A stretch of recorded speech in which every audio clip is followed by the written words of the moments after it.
అంతర్నిర్మాణము.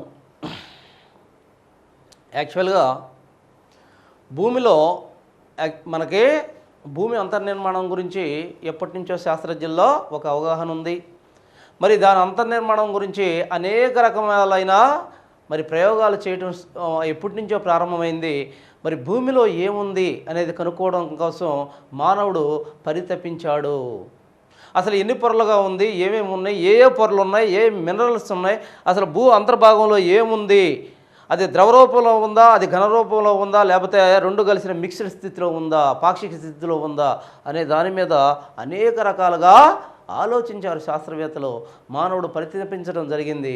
మరి దానిలో భాగంగా అనేక రకాలుగా ఎలా అధ్యయనం చేయాలి దీన్ని అనేది శాస్త్రజ్ఞులకి అంతుబట్టలేదు.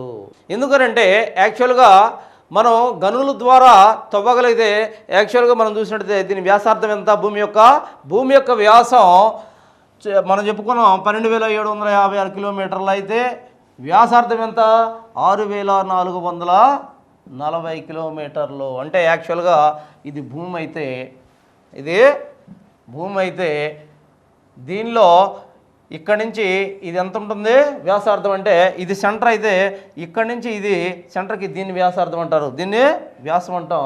మరి దీని వ్యాసార్థమే అంటే మధ్యలోకి జస్ట్ వ్యాసార్థమే 6,440 కిలోమీటర్లు ఇది.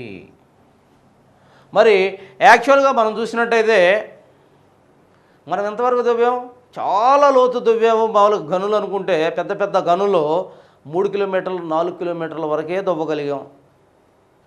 లేదు యాక్చువల్గా ఏ పెట్రోల్ పైపులు ఈ పెట్రోల్ తీసే మరి పైపుల్ని మరి లోపలికి మనం చాలా లోతు వేసామనుకుంటే అవి కూడా 6 నుంచి 7 కిలోమీటర్ల లోతు వరకే వేయగలిగారు. పైపులు కూడా 6 నుంచి 7 కిలోమీటర్ల లోతు వరకే వేయగలిగారు.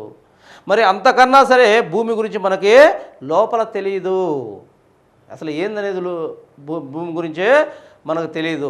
ఎలా తెలుసుకోవాలి? మరి మనం డ్రిల్ చేసి లోపలికి పోగలమా?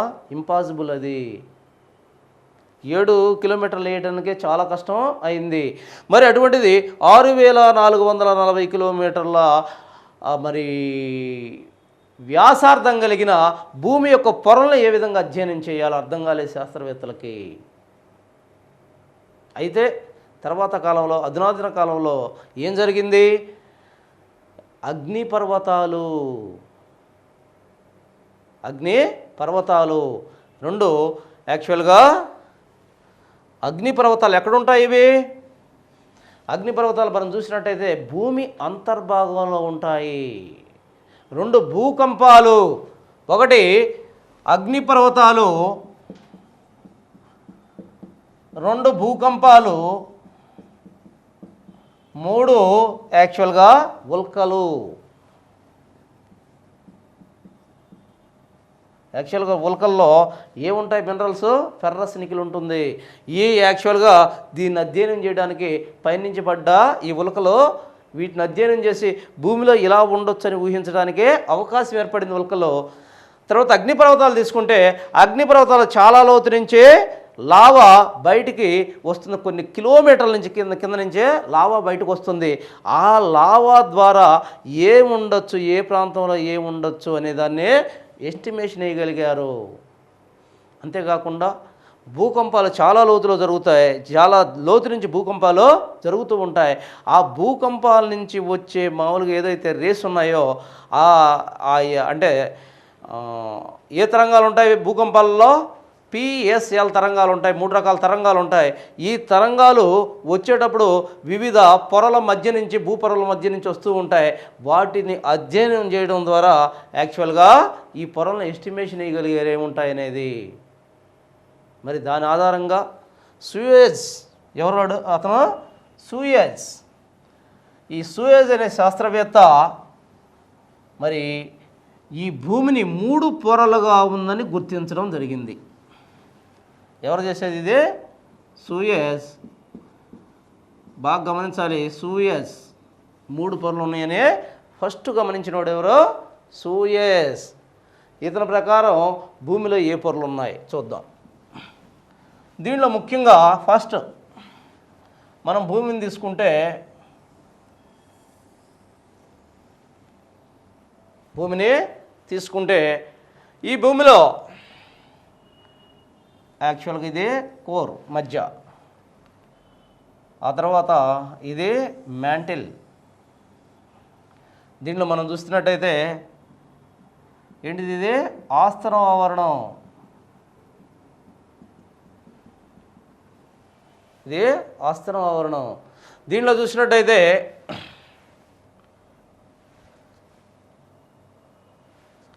ఇది పైపొర. దీన్ని భూపటలం అన్నాడు, 3 రకాలుగా విభజించాడు. భూపటలం,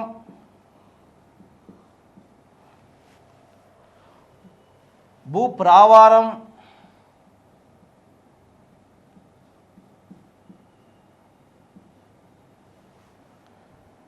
తర్వాత దీన్ని కోర్. భూపటలము, భూపటలం క్రస్ట్, ఎర్త్ క్రస్ట్. భూప్రావారం, దీన్ని మ్యాంటిల్ అన్నాడు. కోర్, యాక్చువల్గా దీన్ని భూమి కేంద్రము అన్నాడు. కేంద్రాన్ని కోర్ అంటారు. భూకేంద్రము, దీన్ని తెలుగులో భూకేంద్రము, భూ కేంద్రం, దీన్నే కోర్ అన్నాడు. ఇక్కడ కూడా భూపటలం అంటే మనం చూసినట్టయితే ఇది యాక్చువల్గా మొత్తం ద్రవ్యరాశిలో, ఈ మొత్తం ప్రాంతంలో కేవలం 5% మాత్రమే ఉంది.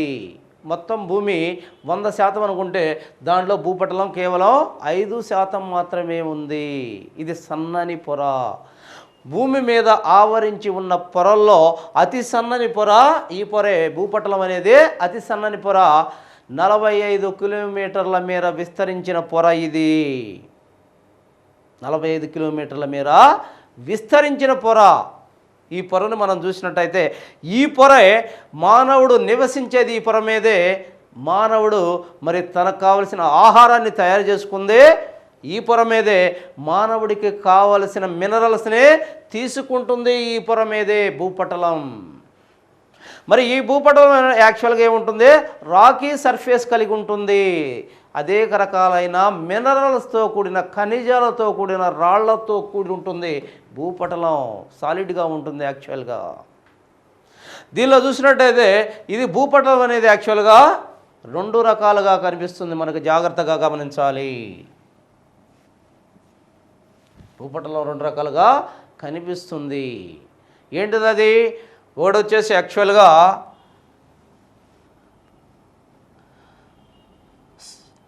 ఖండ భూపటలం, సముద్ర భూపటలం.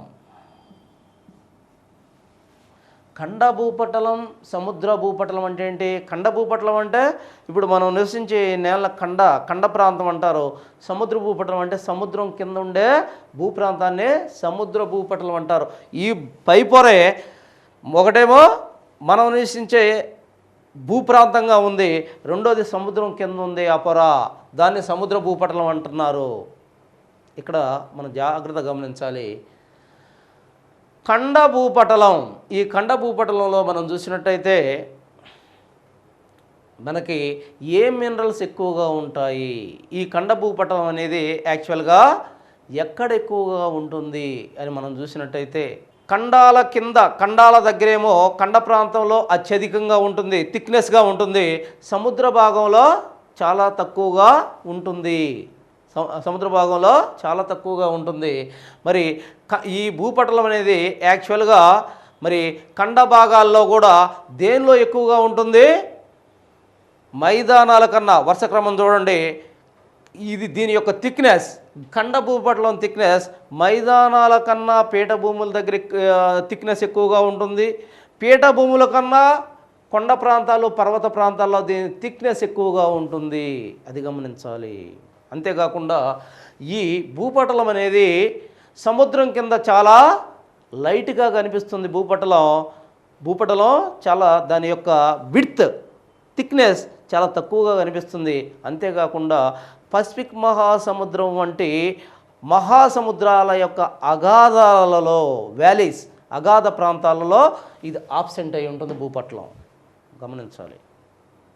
ఆ తర్వాత భూపటలాన్ని మనం 2గా విభజించాం, ఖండ భూపటలం అండ్ సముద్ర భూపటలం. ఖండ భూపటలంలో మనం చూసినట్టయితే ఏముంటాయి? ఖండ భూపటలంలో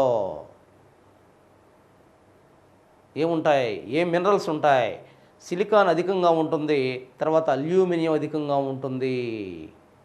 ఈ పొరలు యాక్చువల్గా భూపటలంలో 2 పొరలు చేసాం, ఖండ భూపటల పొర అండ్ సముద్ర భూపటల పొర. వీటిల్లో చూసినట్టయితే ఖండ భూపటల పొరలో సిలికాన్ ఎక్కువగా ఉంటుంది, అల్యూమినియం ఎక్కువగా ఉంటుంది. అందుకే దీన్ని సియాల్ పొర, సిలికాన్ అల్యూమినియం పొర, సియాల్ పొర అన్నారు. సిలికాను అల్యూమినియం పొర, సియాల్ పొర అన్నారు. ఆ తర్వాత మనం చూసినట్టయితే సముద్ర భూపటలంలో ఏమి ఎక్కువగా ఉంటాయి అని మనం చూసినట్టయితే దీనిలో సియాల్, మెగ్నీషియం ఎక్కువగా ఉంటుంది. అందుకని దీన్ని సీమా పొర అన్నారు.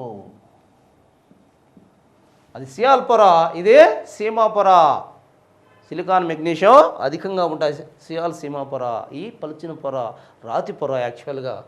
మరి ఈ రెండిటి మధ్య వీటిని విభజించే మరి సరిహద్దు రేఖను ఏమంటున్నారంటే కెనరాయిడ్ లేదా క్యాండ్రిడ్ డిస్కంటిన్యూటీ. వీటి మధ్య, ఈ 2 పొరల మధ్యలో ఉండే డిస్కంటిన్యూటీ ఏమంటున్నారు? క్యాండ్రిడ్ డిస్కంటిన్యూటీ అంటారు. క్యాండ్రిడ్ డిస్కంటిన్యూటీ అంటారు.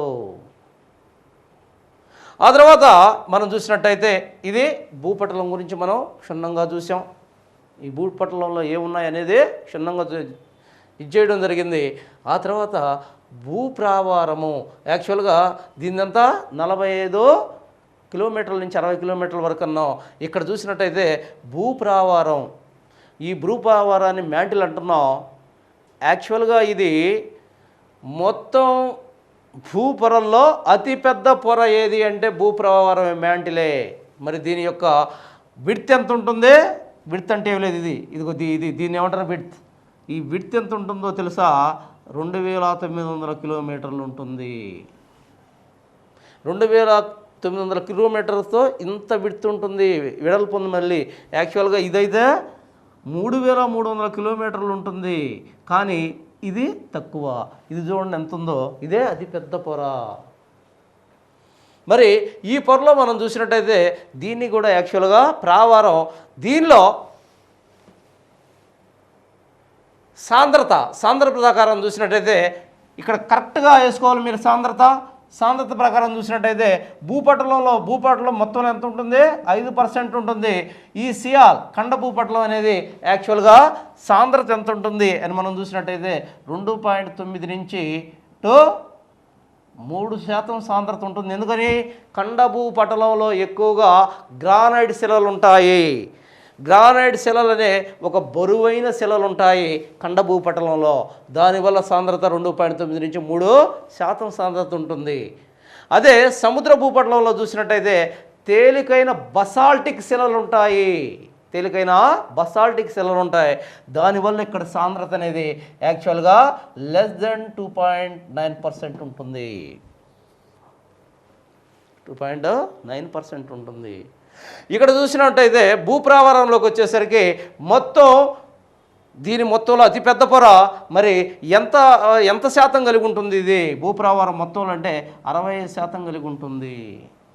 60% కలిగి ఉంటుంది. 2900 కిలోమీటర్లు ఉంటుంది, 60% కలిగి ఉంటుంది.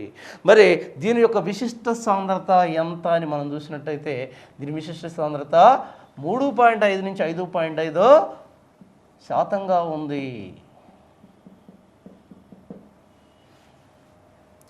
ఉంది.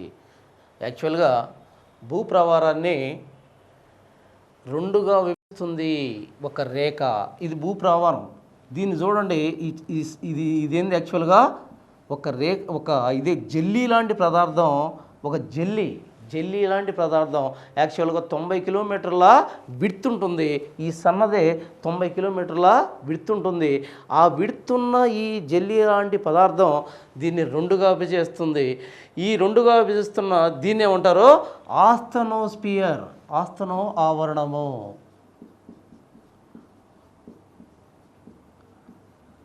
అంటే అర్థమైంది? ఇది 2గా విభజిస్తుంది. ప్రావారం అని చెప్పాం కదా, ఇది ఎగువ ప్రావారం, ఇది ఎగువ, ఇది దిగువ. ఈ ఎగువ ప్రావారానికి దిగువ ప్రావారం చూడండి, చాలా సింపుల్గా చెప్తున్నా. ఎగువ ప్రావారానికి దిగువ ప్రావారానికి మధ్యలో ఏముంది? ఇదొక సన్నని పొర. ఈ పొరనే ఆస్తన ఆవరణం అంటారు. ఇదొక జెల్లీ లాంటి పదార్థం. ఆ జెల్లీ మీద చూడండి, ఆ జెల్లీ మీద ఏముంది? ఎగువ పొర ఉంది. అవునా? ఇది జెల్లీ లాంటి పదార్థం. దీని మీద ఏముంది? ఎగువ ప్రావారం ఉంది. మరి ఎగువ ప్రావారం అనేది కూడా ఒక సన్నని పొర, ఒక సన్నని పొర. కేవలం 100 కిలోమీటర్ల నుంచి 120 కిలోమీటర్ల విడ్త్ మాత్రమే ఉంటుంది. అయితే ఇదంతా కూడా శిలాయుత నిర్మితం. శిలాయుత నిర్మితం అయినందువల్ల ఇక్కడ చూడండి, ఎగువ ప్రావారాన్ని భూపటలాన్ని కలిపి ఏమంటున్నారు? లిథోస్పియర్ అంటున్నారు. చాలా జాగ్రత్తగా గమనించాలి. ఎగువ ప్రావారాన్ని ఈ భూపటలాన్ని ఈ రెండు కలిపి ఏమంటున్నారు?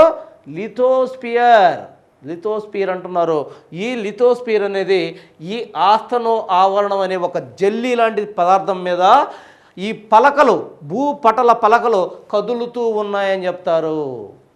చాలా డెప్త్గా మీరు అర్థం చేసుకుంటే కానీ అర్థం కాదు. 4-5 సార్లు చూడాలి ఇది మీరు. తర్వాత మరి ఈ ఆస్తనో ఆవరణం మీద ఈ రెండు కలిసి ఏమన్నా శిలా పలకలు అంటున్నాం. ఈ పలకలు దీని మీద మూవ్ అవుతూ ఉంటాయి, చలిస్తూ ఉంటాయి.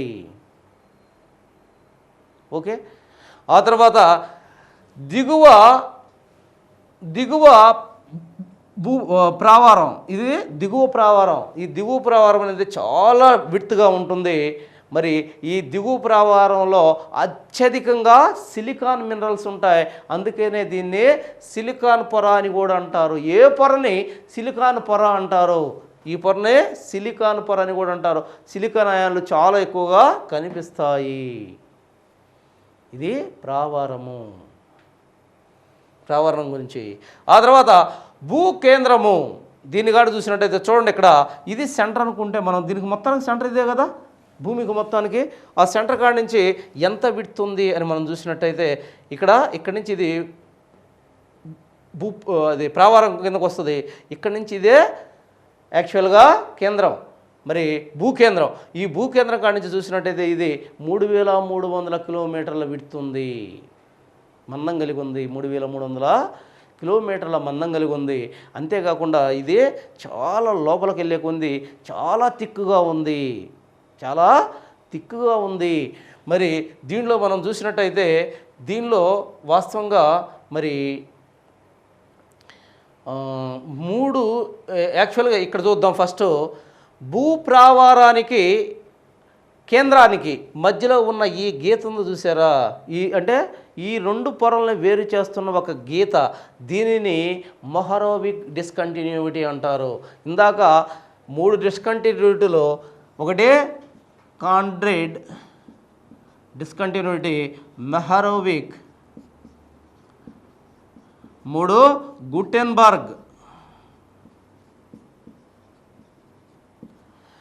క్యాండ్రిడ్ డిస్కంటిన్యూటీ ఇందాకేం చెప్పాం? భూపటలంలో ఖండ భూపటలం, సముద్ర భూపటలానికి మధ్య ఉన్న డిస్కంటిన్యూటీ లేదా పొరనే, వాటి నుండి విడదీసే పొరనే క్యాండ్రిడ్ డిస్కంటిన్యూటీ అన్నాం. ఇక్కడ భూ ప్రావారానికి యాక్చువల్గా భూ కేంద్రానికి మధ్య, ఇది ప్రావారం, ఇదే కేంద్రం, ఈ రెండింటికి మధ్య ఉన్న ఈ గీత ఉంది చూసారా? ఈ రెండింటిని విడదీస్తున్న ఈ గీత, మరి ఈ పొరను ఏమంటున్నాం? మెహరోవిక్ డిస్కంటిన్యూటీ అంటున్నాము. మెహరోవిక్ డిస్కంటిన్యూటీ అంటున్నాం. ఆ తర్వాత చూసినట్టయితే దీనిలో మనకి మరి భూకేంద్రంలో మనకు 3 పొరలు ఉంటాయి. 3 పొరలు ఉంటాయి. ఎగువ భూకేంద్రం, మధ్య భూకేంద్రం, మరి దిగువ భూకేంద్రం అనే 3 పొరలు మనకు కనిపిస్తాయి.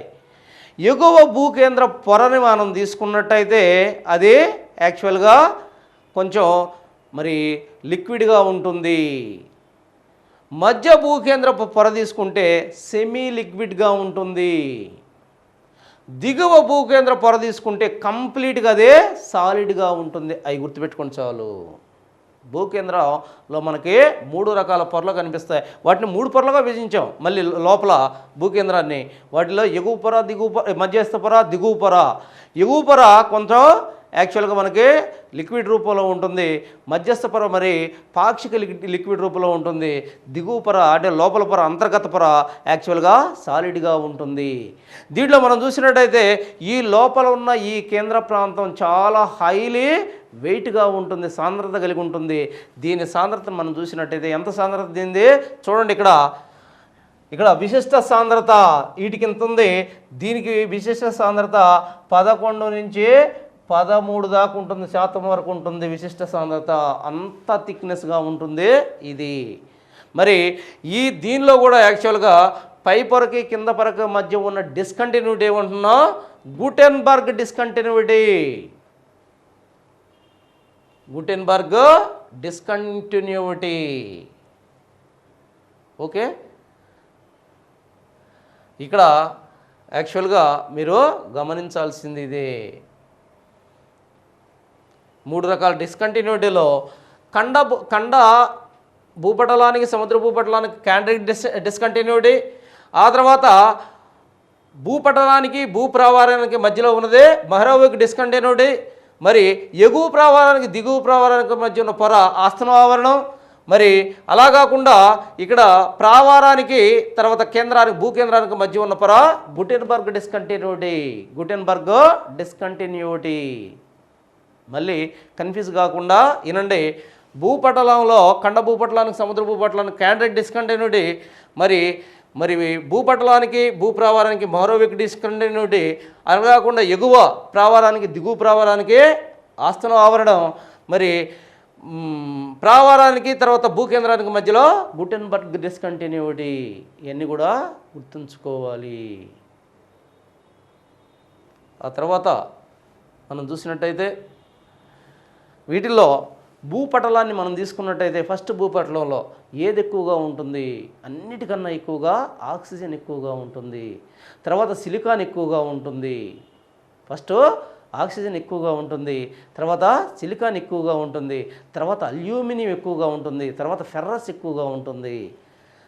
ఆ విధంగా మనం భూపటలం కానీ తీసుకున్నట్టయితే ఈ 4ను గుర్తుపెట్టుకోవాలి ఏమి ఎక్కువగా ఉంటాయి అనేది. దరిదాపు 44% ఆక్సిజన్ ఉంటుంది లోపల భూపటలంలో. అలా కాకుండా భూమి మొత్తంలో అన్ని పొరల్లో కలిపి కానీ మనం కానీ చూసినట్టయితే అన్ని పొరల్లో ఏది ఎక్కువగా ఉంటుందని మనం చూసినట్టయితే అన్ని పొరల్లో చూసినట్టయితే అంటే భూమి మొత్తాన్ని తీసుకొని చూసినట్టయితే భూమి మొత్తంలో ఫెర్రస్ ఎక్కువగా ఉంటుంది. ఎందుకని యాక్చువల్గా ఈ భూకేంద్రం చూడండి, భూకేంద్రంలో ఏమి ఎక్కువగా ఉంటాయి, నికెలు ఫెర్రస్. అందుకనే దీన్ని నిఫే పొర అంటారు, దీన్ని నిఫే పొర అంటారు. ఎందుకని దీంట్లో నికెలు ఫెర్రస్ అత్యధికంగా ఉంటాయి. దీంట్లో భూకేంద్రంలో ఫెర్రస్ అనేది అన్ని ప్రాంతాల్లో మనకు కనిపిస్తుంది కాబట్టి మొత్తంలో భూమిలో తీసుకుంటే ఫెర్రస్ అధికంగా ఉంటుంది. కేవలం భూపటలంలో తీసుకుంటే ఏది ఎక్కువగా ఉంటుందంటే ఆక్సిజన్ ఎక్కువగా ఉంటుంది, మూలకం ఆక్సిజన్ ఎక్కువగా ఉంటుంది. ఈ విషయాల్ని ఖచ్చితంగా గమనించాలి. మరి భూ అంతర్ నిర్మాణం తర్వాత మనకి యాక్చువల్గా దీని గురించి 2 సైద్ధాంతిక సిద్ధాంతాలు మనకి తెలుస్తున్నాయి. ఒకటి continental drift theory, 2 plate tectonic theory. ఒకటి కాంటినెంటల్ ఖండచలన సిద్ధాంతం. ఈ ఖండచలన సిద్ధాంతాన్ని తీసుకున్నట్టయితే ఖండచలన సిద్ధాంతాన్ని ఎవరు ప్రపోజ్ చేశారు, యాక్చువల్గా ఫస్ట్ ఖండచలన సిద్ధాంతాన్ని ప్రపోజ్ చేసినాడు ఎవరో, ఆల్ఫ్రెడ్ వెజనర్. ఈ ఆల్ఫ్రెడ్ వెజనర్ అనే అతను ప్రకారం ఏం జరుగుతుంది, యాక్చువల్గా ఒకనొక కాలంలో యాక్చువల్గా ఈ భూమండలం అంతా కూడా ఇక్కడ మనం చూద్దాం, ఈ భూప్రాంతం అంతా కూడా యాక్చువల్గా ఒక మహా ముద్దలాగా ఉండింది. దాన్ని ప్యాంజియా అన్నాడు. దాని చుట్టూ ఉన్న రెండు సిద్ధాంతాలు పుట్టుకొచ్చాయి. ఒకటి ఖండచలన సిద్ధాంతం. ఈ ఖండచలన సిద్ధాంతం ప్రకారం యాక్చువల్గా దీన్ని ఆల్ఫ్రెడ్ వెజనర్ అనే అతను ప్రపోజ్ చేశాడు. ఇతని ప్రకారం ఏం జరిగింది, ఆనాటి కాలంలో ఈ ఖండాలన్నీ లేవు, మొత్తం ఖండాలన్నీ కలిసి ఒక ముద్దలాగా ఏర్పడ్డాయి. దీన్ని మహాఖండం ప్యాంజియా అన్నారు. సముద్రాలన్నీ కలిసి ఒక మహాసముద్రం ఏర్పడ్డాయి, దీన్ని ప్యాంతలస్సా అన్నారు. ఆ తర్వాత కాలంలో లోతు తక్కువగా ఉన్న ఈ మధ్యలో ఉన్న ఒక సన్నటి తెత్తిసి ఈ మహాఖండాన్ని 2 భాగాలుగా విభజించింది. మరి పై భాగాన్ని లారెన్షియా అన్నారు, కింద భాగాన్ని గోండ్వానా అన్నారు. ఈ పై భాగాన్ని యాక్చువల్గా లారెన్షియా అన్నారు. ఇది టెథెస్సీ. ఈ టెథెస్సీ దగ్గర పగులు వచ్చింది. పగులు వచ్చేసి ఇది ఉత్తర భాగం ఉత్తరానికి, దక్షిణ భాగం దక్షిణంగా ఇదైంది. ఉత్తర భాగాన్ని లారెన్షియా ఖండం అన్నారు. మహాఖండాన్ని 2 మహాఖండాలుగా విడిపోయింది. ఉత్తర మహాఖండాన్ని లారెన్షియాని, దక్షిణ మహాఖండాన్ని గోండ్వానా అనడం జరిగింది. ఆ తర్వాత కాలంలో ఏం జరిగింది? ఆ తర్వాత క్రమంగా ఈ మహాఖండాలు చిన్నగా అంతర్గత బలాల వల్ల చిన్నగా పగుళ్ళు వచ్చాయి. ఈ ప్లేట్స్ ఏదైతే ఇందాక మనం చెప్పుకున్నామో, ఈ పొరల భూపొరల్లో మనం చూసుకున్నట్టయితే 3 పొరలకు మనకు కనిపిస్తున్నాయి. ఈ భూపొరల్లో మనకి యాక్చువల్గా ఏం కనిపిస్తుంది? ఇది ప్రావారం దగ్గర ఏదైతే ఆస్థనోస్పియర్, ఈ ఆస్థనోస్పియర్ పైన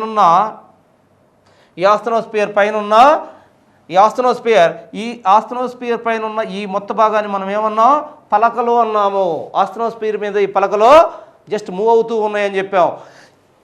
ఈ పలకలు యాక్చువల్గా ఆస్థనోస్పియర్ మీద మూవ్ అవుతున్నప్పుడు మరి ఇవి చిన్నగా అంతర్గత బలాల వల్ల చిన్నగా పగిలి ఒకదానికొకటి విరిగిపోయి ఈ మహాపలక మరి ఇప్పుడున్న ఖండాలుగా 7 ఖండాలుగా విభజించబడ్డాయి. పైనున్న ఏదైతే లారెన్షియా అనేది మనకి ఏ ఖండాలుగా విభజించబడింది? ఉత్తర అమెరికా, ఐరోపా, ఇటు ఆసియా, అంతేకాకుండా కొన్ని దీవులుగా విభజించబడింది. ఆ తర్వాత కింద ఉన్న గోండ్వానా దేనిగా విభజించబడింది? దక్షిణ అమెరికా అండ్ ఆఫ్రికా, ఆస్ట్రేలియా ఈ రకంగా విభజించబడిందని చెప్పడం జరిగింది చిన్నగా. ఆ తర్వాత ఈ ఖండాల మధ్యలో సముద్రాలు చేరి సముద్రాలు కూడా మహాసముద్రాలుగా కొన్ని, ఆ తర్వాత చిన్న సముద్రాలుగా కొన్ని ఏర్పడ్డాయి అనేది ఆల్ఫ్రెడ్ వెజనర్ చెప్తాడు. అంతేకాకుండా తన సిద్ధాంతంలో మరి అనేక రుజువులు ఇతను చూపించడం జరిగింది. జీసా వివరణ అనేక రకాలుగా వివరించడం జరిగింది. ఏం చెప్తాడు ఇతను? యాక్చువల్గా ఏదైతే దక్షిణ అమెరికా యొక్క బ్రెజిల్ దగ్గర ఉన్న బల్జిని తీసుకొచ్చి ఇక్కడ ప్రపంచ పటంలో ఒకసారి మనం చూసినట్టయితే దక్షిణ అమెరికా యొక్క బల్జిని తీసుకొచ్చి చూడండి. ఇక్కడ దక్షిణ అమెరికా బల్జ్, ఈ దక్షిణ అమెరికా బల్జీలో ఈ విధంగా ఉంటుంది. ఎలా ఉంటుంది? ఈ విధంగా ఉంటుంది దక్షిణ అమెరికా. అంతేనా? ఇది దక్షిణ అమెరికా ఉండేది. ఇది దక్షిణ అమెరికా యొక్క బల్జ్. ఈ దక్షిణ అమెరికా బల్జ్ యాక్చువల్గా ఆఫ్రికా ఎలా ఉంటుంది? ఇది ఆఫ్రికా. ఈ దక్షిణ అమెరికా బల్జ్ తీసుకొచ్చేసి ఆఫ్రికా యొక్క ఇది యాక్చువల్గా ఆఫ్రికా యొక్క గల్ఫ్కి సెట్ చేస్తే ఈ 2 కూడా కరెక్ట్గా సెట్ అవుతాయి. దీన్ని బట్టి ఏం తెలుస్తుంది? ఒకప్పుడు ఇదంతా కలిసి ఉండేదని, ఆ తర్వాత ఇవి విడిపోయినాయి అని చెప్పడం కోసం ఇతను ఈ సిద్ధాంతాన్ని సిద్ధీకరించడం జరిగింది.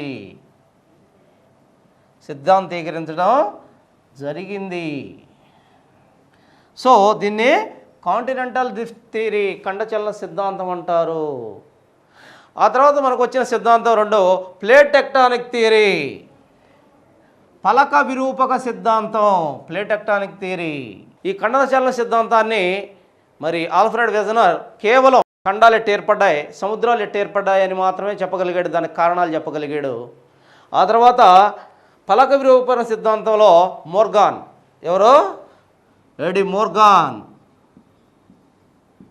ఈ మోర్గాన్ ఏం చెప్తాడంటే పలక విరూపణ సిద్ధాంతంలో యాక్చువల్గా ఇందాక మనం చెప్పుకున్న మరి ఆస్థనోస్పియర్ మీద ఉన్న పలకలు యాక్చువల్గా ఏదైతే మన ఖండాలు అనుకుంటున్నాయి ఇవన్నీ కూడా పలకలు అంటాడు అతను. ఈ ఆస్థనోస్పియర్ అనే ఒక సముద్రం మీద దాన్ని ఏమంటారు, యాక్చువల్గా దాన్ని ఒక బంకలాగా ఉండే ఈ ఆస్థనోస్పియర్ అనే దాని మీద అవి కదులుతూ ఉన్నాయి, చలిస్తూ ఉన్నాయి అంటాడు. ఆ చలించడం మనకు కనపట్లేదు, ఎందుకంటే భూమి కదులటం, భూమి 1800 కిలోమీటర్ల వేగంతో తిరుగుతుంటే యాక్చువల్గా సెకన్కి అదే మనకు కనపట్లేదు. మరి ఈ పలకలు చిన్నగా చెల్లిస్తున్నాయి, మరి అది ఎట్ట కనిపిస్తుంది అంటాడు మోర్గాన్. మరి ఇతని ప్రకారం ఏంటి? యాక్చువల్గా ఈ పలకలు చెల్లించటం వల్లే ఇప్పుడు భూగోళం మీద ఉన్న యాక్చువల్గా ఏ అయితే మరి పీఠభూములు కానీ మైదానాలు కానీ లేకపోతే పర్వతాలు పీఠభూములు మైదానాలు ఏర్పడడానికి మెయిన్ కారణం పలక విరూపక సిద్ధాంతం అంటాడు. దీని ప్రకారం ఏం చెప్తాడు ఇతను? యాక్చువల్గా ఇప్పుడు ఉన్నంతా కూడా భూమి మీద ఉన్న ఈ భూపటలం మొత్తం కూడా కొన్ని పలకలుగా విభజించబడి ఉంది. కొన్ని పలకలు సముద్రం కింద ఉన్నాయి, కొన్ని పలకలు ఖండభాగంలో మనకు కనిపిస్తూ ఉన్నాయని చెప్తాడు. మరి ఈ పలకలు ఏ అయితే ఉన్నాయో ఆ పలకలు యాక్చువల్గా ఈ రకంగా ఉంటే పలకలు, ఈ పలకల మధ్య ఒకదానికొకటి దగ్గరగా ఉన్న పలకలు, కొన్ని పలకలు దూరంగా పోతున్నాయి ఒకదానికొకటి. కొన్ని పలకలు చూస్తే యాక్చువల్గా కొన్ని పలకలు చూస్తే ఈ పలకలు ఒకదానికొకటి దగ్గరగా వస్తున్నాయి. కొన్ని పలకలు యాక్చువల్గా దూరంగా పోతున్నాయి, కొన్ని పలకలు ఏమవుతున్నాయి? దగ్గరగా వస్తున్నాయి. కొన్ని పలకలు దగ్గరగా వస్తున్నాయి అంటాడు మోర్గాన్. ఇలా దగ్గరగా రావడం వల్ల రెండు పలకలు యాక్చువల్గా మనం చెప్పాం హిమాలయాలు ఏర్పడ్డాయని చెప్పాం. రెండు పలకలు దగ్గరగా రావడంతో ఆ రెండు పలకల మధ్య ఉన్న ఏదైతే ఆ రెండు పలకల మధ్య ఉన్న ఒక మెత్తటి మట్టి పదార్థం ఆ గట్టి రెండు పలకల మధ్య ఒత్తబడి మన చేతిలో యాక్చువల్గా మన గోధుమ పిండిని కానీ గట్టిగా ఒత్తితే ఏ విధంగా ముడతలుగా పైకి లేస్తుందో ఆ విధంగా రెండు పలకల మధ్య ఆ మట్టి ఒత్తబడి చాలా పెద్ద ఎత్తులో ముడతలుగా లేచిన మహాపర్వతాలు ఏర్పడ్డాయి. మరి ఆ మహాపర్వతాలనే మనం హిమాలయ పర్వతాలు లాంటి అనేక పర్వతాలు దీనివల్ల ఏర్పడ్డాయి అంటాడు మోర్గాన్. వాటినే ముడత పర్వతాలు అంటారు. వీటి వల్ల ఏది రెండు పలకలు దగ్గర రావడం వల్ల ఏర్పడే పర్వతాలు ఏంటి? ముడత పర్వతాలు. ఆ తర్వాత ఖండ పర్వతాలు కూడా ఏర్పడతాయి దీనివల్ల. ఆ తర్వాత మనం చూసినట్టయితే దీనివల్ల ఖండ పర్వతాలు మనకి ఏర్పడటం మనం గమనిస్తాము. ఏం జరుగుతుంది ఇక్కడ? మనం చూసినట్టయితే యాక్చువల్గా రెండు పలకలు ఒకదానికొకటి దూరంగా వెళ్ళిపోతూ ఉన్నాయి. దూరంగా వెళ్ళిపోయినప్పుడు ఇక్కడ ఫ్రాక్చర్ జోన్ ఏర్పడుతుంది, పగులు ఏర్పడుతుంది, ఖాళీ ప్రాంతం ఏర్పడుతుంది. ఖాళీ ప్రాంతం ఏర్పడుతుంది. దానివల్ల ఏమవుతుంది? రిఫ్ట్ లోయలు ఏర్పడతాయంటాడు మరి మోర్గాన్. అంతేకాకుండా దీనివల్ల ఏది రెండు పలకలు దగ్గరగా రావడం వల్ల మరి ఇక్కడ కూడా ఏమేర్పడతాయంటాడు యాక్చువల్గా అక్కడ కూడా పగుల్లోయలు ఏర్పడతాయి. అంతేకాకుండా రెండు పలకలు ఒకదానికొకటి దగ్గరగా రావడం వల్ల ఒకదానికొకటి పైకి చేరడం వల్ల మరి ఏం ఏర్పడుతుంది ఆ ప్రాంతంలో మనకి? యాక్చువల్గా ఒక పలక ఇంకొక పలక మీద దగ్గరకు వచ్చినప్పుడు ఏదైతే సాంద్రత తక్కువగా ఉన్న పలక సాంద్రత ఎక్కువగా ఉన్న పలక మీదకి చేరడంతో ఏం ఏర్పడుతున్నాయి అక్కడ? మరి ఆ ప్రాంతంలో మనకి ఖండ పర్వతాలు ఏర్పడుతున్నాయి అంటాడు మోర్గాన్. ఖండచలన సిద్ధాంతం ఎవరు ప్రపోజ్ చేశారు? మరి ఖండచలన సిద్ధాంతం ఏం చెప్తుంది? ఖండచలన సిద్ధాంతం మరి ఖండాలు ఎట్ట ఏర్పడ్డాయి, మరి సముద్రాలు ఏ విధంగా ఏర్పడ్డాయి, ఒకప్పుడు మహాఖండం నుంచే ఇవి ఏ విధంగా ఏర్పడ్డాయని చెప్పేది మరి ఖండచలన సిద్ధాంతం. ఖండాలు తర్వాత కాలంలో చెల్లించాయి దూరంగా, దానివల్ల ఖండాలు ఏర్పడ్డాయని చెప్పింది ఖండచలన సిద్ధాంతం. దాన్ని యాక్చువల్గా ఆల్ఫ్రెడ్ వెజనర్ చెప్పాడు. ఆ తర్వాత పలక విరిగిపడిన సిద్ధాంతం మనకేం చెప్తుంది? ఈ మహాఖండాలు మహాసముద్రాలు ఏర్పడింది ఖండచలన సిద్ధాంతం వల్లని ఆల్ఫ్రెడ్ వెజనర్ చెప్తే, మరి అవి కాకుండా ఈ మహాఖండాల మీద ఏర్పడిన భూస్వరూపాలు అవి రిడ్జెస్ కానీ యాక్చువల్గా పీఠభూములు కానీ మైదాన ప్రాంతాలు కానీ మరి మౌంటైన్స్ పర్వత ప్రాంతాలు కానీ అవన్నీ కూడా పర్వతాలు పీఠభూములు మరి మైదానాలు మరి రిడ్జెస్ ఈ పగులు లోయలు ఇవన్నీ కూడా ఏ విధంగా ఏర్పడ్డాయి అని చెప్పేదే పలక విరూపణ సిద్ధాంతం. దీనిలో యాక్చువల్గా మోర్గాన్ ఏం చెప్తాడో పలకలు 3 రకాలుగా చెల్లిస్తాయని చెప్తాడు. ఆ 3 రకాలుగా చెల్లించేటప్పుడు దగ్గరగా చెల్లిస్తాయి, మరి దగ్గరగా అభిసరణంగా చెల్లిస్తాయి. దగ్గరగా చెల్లించినప్పుడు ఏర్పడతాయి? మామూలుగా రిడ్జెస్ ఏర్పడతాయి, అంతేకాకుండా మహాపర్వతాలు ఏర్పడతాయి. మరి దూరంగా చెల్లించినప్పుడు రెండోది పలకలు ఒకదానికి దూరంగా చెల్లిస్తాయి. ఆ దూరంగా చెల్లించినప్పుడు రిఫ్ట్ వ్యాలీస్ అనేది ఏర్పడతాయి. అంతేకాకుండా కొన్ని ఒకదానికొకటి సమాంతరంగా చెల్లిస్తాయి. మూడోది 2 చూపించాను మీకు. మూడోది ఈ విధంగా చెల్లిస్తుంది ఈ పలక. మీకింత యాక్చువల్గా డెప్త్ అడగరు. మరి ఏ విధంగా చెల్లిస్తున్నాయి? ఇటు పైకి ఇటు కిందకి చెల్లిస్తాయి. దీన్ని ట్రాన్స్ఫార్మ్ బౌండరీస్ అంటారు. Transform boundaries. ఇది పైకి పోతే ఇది కిందకు పోతుంది. ఆ పోయేటప్పుడు ఒకదానికొకటి గట్టిగా రాసుకోవడం వల్ల ఈ మధ్య ప్రాంతం మరి కొంత దెబ్బతి ఫ్రాక్చర్ ఇదవుతుంది.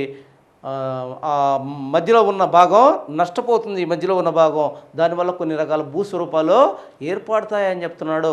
మరి ఇక్కడ మోర్గాన్ పలక విరూపణ సిద్ధాంతం మీరు గుర్తుపెట్టుకోవాల్సింది. పలక విరూపణ సిద్ధాంతంలో యాక్చువల్గా ఖండచలన సిద్ధాంతంలో ఏర్పడిన ఖండాలు మరి మహాసముద్రాలు ఏర్పడతాయి. అక్కడ ఏర్పడిన వాటి మీద ఏర్పడే భూస్వరూపాల గురించి పలక విరూపణ సిద్ధాంతం చెప్తుంది. ఆ ఖండాల మీద ఆ సముద్రాల్లో ఏర్పడే రిడ్జెస్ ఎట్ట ఏర్పడుతున్నాయి, దాంట్లో ఏర్పడే రిడ్జెస్ ఎట్ట ఏర్పడుతున్నాయి, పర్వతాలు ఎట్ట ఏర్పడుతున్నాయి, పీఠభూములు ఎట్ట ఏర్పడుతున్నాయి, ఖండ పర్వతాలు ఎట్ట ఏర్పడుతున్నాయి, అంతేకాకుండా పగులు లోయలు ఏ విధంగా ఏర్పడుతున్నాయి, దానికంతటికి ఏ కారణం, పలకలు చెలించడం వల్లే కారణం. ఇవి మొత్తం భూపట్లం కూడా కొన్ని పలకలుగా ఉంది. ఆ పలకలు 3 రకాలుగా చెలిస్తున్నాయి. ఆ 3 రకాలుగా చెలించడం వల్లే ఇన్ని రకాల భూస్వరూపాలు ఏర్పడుతున్నాయని చెప్పడం జరిగింది. సో దీంతో మనకి యాక్చువల్గా భూ అంతర్నిర్మాణం, ఆ అంతర్నిర్మాణంలో భాగంగా మరి ఇద్దరు శాస్త్రవేత్తలు మహాశాస్త్రవేత్తలు చెప్పిన 2 సిద్ధాంతాల గురించి మనం సవివరంగా దీంట్లో చర్చించుకోవడం జరిగింది కంప్లీట్గా. సో దీన్ని యాక్చువల్గా దీని మీద జాగ్రత్తగా దృష్టి పెట్టాలని మనవి చేస్తున్నాను.